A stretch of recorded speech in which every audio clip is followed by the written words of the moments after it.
You know, And before we get to cinematography, just on this idea of worldview and sort of how you place yourself in it, um, and you give us a very distinct worldview that is yours and that is personal, right? mhm.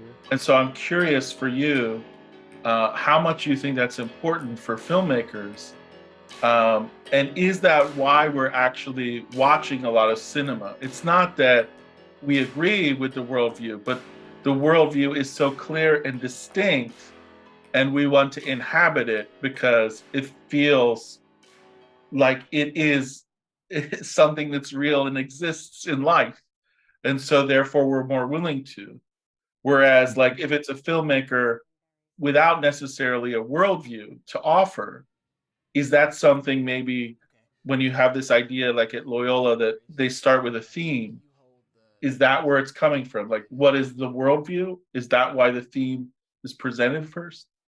No, I think any filmmaker worth knowing as a worldview. Like I mean, a friend of mine was having this conversation on Twitter a few months back because somebody said that Michael Bay is not an auteur, and she was like, if you know a director's name, if the average person knows the director's name, they're an auteur, right? Like, and the reason why, and I agree, like the reason why is because he has a style, he has a worldview, right? And the best filmmakers that we know do. The ones that we don't know, that's disrespectful, but it's true. They direct television because in TV you go from episode to episode, from show to show. And their job is just to be a steward of that show, to make sure that the show continues. You don't. Not to say that you don't put your stamp on it, for that episode, but Scorsese has a worldview, Spielberg has a worldview, Jane Campion has a worldview. All these filmmakers, they have worldviews that they express through their films. And I think to me, it's almost like if I don't have something I'm trying to say, then this is part of the reason why I've gone so long without making something more recently too, is because I haven't been able to articulate whatever ideas I've had into something coherent, like a coherent piece of work. And so yeah, I think it's important to have a worldview. Even if you don't realize you have one. Every film is trying to persuade the audience of something. You know, all of them are. Or else, like, or else why are you watching it? You The know? other thing, along with that is this idea that you also cultivate artists. And so we're Mm-hmm. sort of switching into the producer's gear, producer's hat for you. Mm-hmm. I've seen you cultivate so many different students and outside of the universities, but artists themselves. So where does this sort of worldview come in, where you're sort of visualizing your worldview, but then being able to do it for somebody else? Like I think Ashish is on the line, one of our graduate students here, and he was talking about that with me today during office hours. Like, how do we do it when it's for someone else? It's somebody else's story, and we're visualizing that worldview or placing it. And how much of that is what you end up going to when you don't necessarily have the words or the coherency to do your own worldview at the time because it's still percolating. Well, luckily, I've been fortunate enough to surround myself with people who have interesting worldviews. This is something, Efren. This is something Efren and I realized well over 10 years ago, is that I trust what he has to say, you know, and I like what he has to say. That's, and you don't, not every project is for you, and so, if when you see me working with people, it's because like what they're saying, or I like their potential to get there eventually. Like you met a homegirl Bourgeois. She's writes for television. She just finished shooting a short film in Maryland, and we've had a couple of meetings about this film that she finished because she wanted my opinion. I looked over her lookbook. We had like a 2 hour Zoom about it. Then we had like another hour Zoom about the actual script, right? Um, but I remember, and this is before she actually like was really working in the industry. She already had a bachelor's, but then she ended up taking like a community college course on film. And I saw that the movie. She showed it to me. I asked her if I could see it. It was like 2013 or anything like that. And I was like, let me see this movie. And I thought the movie was so fascinating. It's about this uh black woman.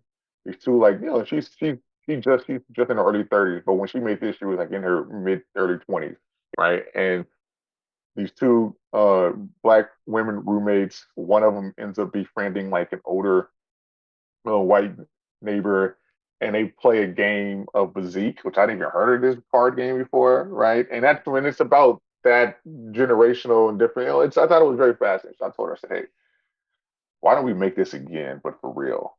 Like I'll help you, make this film. And so that's what we did. We ended up shooting. I produced and shot this short film that she ended up never releasing. And she ended up never releasing because she ended up getting some other jobs in the industry and just like that. But she just never released it. But that experience was a stepping stone for her to make this movie that she's making now that I think is going to be really, really good, right? Um, but it's because, again, I like where she comes from with her stories. I trust what she's saying with her stories, and I want her to be successful in whatever it is that she's doing with her stories. And so if those three things are not aligned, which again, like I'm trying to think of some example of somebody I'm sure there's someone that I'm like, I want their story to fail, but I also don't have the energy to sit up here and have stop them from doing it. Do People should be able to tell whatever stories that they want to tell, right? We don't have to. We don't like. There's a difference between supporting and encouraging. Like you can encourage and not support. You can support and not encourage. You can do both, or you can do neither, right? And those stories and the people that I see who are, I'm like, okay, that this is you're saying something interesting. You're doing interesting things. I'll do what I can to support and encourage. But maybe it's just one or the other. But most of the time, it's both. And it's just I also don't believe in this idea of like you hear some filmmakers or some artists, I don't. You're not my competition. You aren't. I want you to succeed. I want to watch you get whatever accolades you get, and be like, that was a fun project. Like there's another friend of mine, Josh Edelman. I don't know if you met Josh, but he had a documentary that he released. I think it was last year. And apparently, like New York Times called it like the best doc, and it took him years to make the doc, right? And I helped him on some things because I told him, and he was like, oh, like you deserve an associate producer's credit on it. And I was like, I guess. I said, I wasn't doing it for any of that. I was doing this because I knew you needed this stuff done. I wanted to help you, and I thought your movie was interesting. I thought it was fun. It's what is the name of this movie? It's about Al Lubell, the comedian. I forget the title of it. I should probably remember.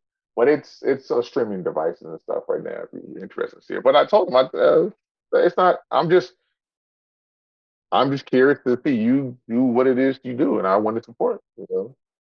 So yeah, I don't know. I just and those who I'm not interested in in their vision, I just it's not even that I won't support them, because as the professor, no matter even if you don't like the person's vision, your job is to support. You know, so I'll support. And we had a student in Korea. Uh, he told me that his dream was to own a Christian broadcasting channel in Japan.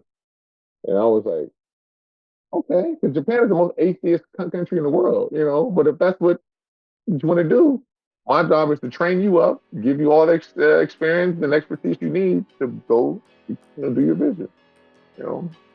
So yeah, I just I'm also just curious in things that again that are a little uncomfortable. You know.